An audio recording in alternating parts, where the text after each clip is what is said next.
When a frigid moon in the deep night of ancient Greece had not yet had the time to illuminate the banks of the Eurotas River in Sparta, blooming with dark thistles, the air was steeped in the faint scent of amber and the bittersweet crispness of night mist. Within an inner chamber shrouded by heavy, dark velvet curtains, where the distant tolling of temple bells approached and then receded into silence, a man whose eyes reflected a profound sense of universal desolation quietly spread his empty hands. He was Hyacinthus, Prince of Sparta, an intellectual sentinel who chose endurance at the zenith of power, exiling himself to the cycle of flowers for millennia. The genesis of Hyacinthus's life was woven into a dark gray foundation by rigid royal protocols and an unyielding lineage.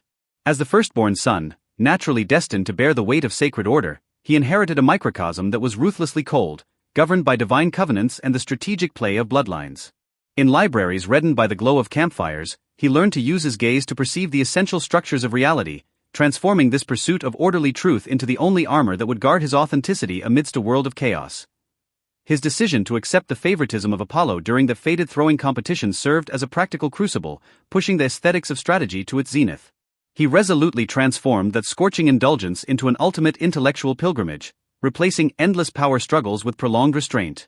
At those moments, he was the most sober and solitary artisan of the entire Mediterranean civilization. He used silence to accept every probe from Zephyrus, the god of the west wind, standing like a marble bell tower, solitary and soaring, yet indestructible. The summit of power in the eyes of the wise is manifested as the penetration of truth. Hyacinthus gradually realized that behind the acclaim of the lament of spring earned in that accidental pool of blood, there lay a nihility that saw through the rise and fall of all things. This transition, returning from prince to watcher, was fraught with intellectual struggle, yet it endowed him with a cold, translucent peace. Within the fissures of memory, he searched for a point of convergence where the soul would no longer fall. This expansive clarity became his hardest armor in his final hours. Hyacinthus's final mythic season was spent in a state of profound solemnity and a silence illuminated by the radiance of a sage. The youth understood that the age of order belonging to the ancient gods was nearing its end, and that he, the gatekeeper of his era, would also be interred within the dust of legends.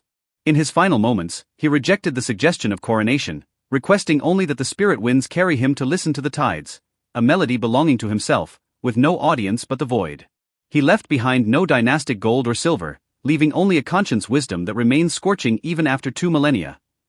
Even today, 2,000 years after the myths faded, his name remains the sole sanctuary for insomniac seekers. What he left behind was a spiritual template of self-restraint and high-born departure. He tells us that even if the world besieges you with upheaval, the order of your heart remains governed by your perception of reality. In absolute shadow, he maintained absolute sobriety. Amidst absolute temptation, he held on to absolute logic. The story of Hyacinthus thus draws to a slow close amidst the fading whispers of the tides in the wilderness. Inner tranquility is the only true refuge.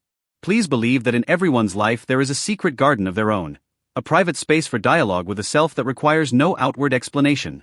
May his serenity and vastness become the softest feather in your dreams, carrying you to the farthest, most tranquil shore of the soul. Good night, and may sweet dreams be constant.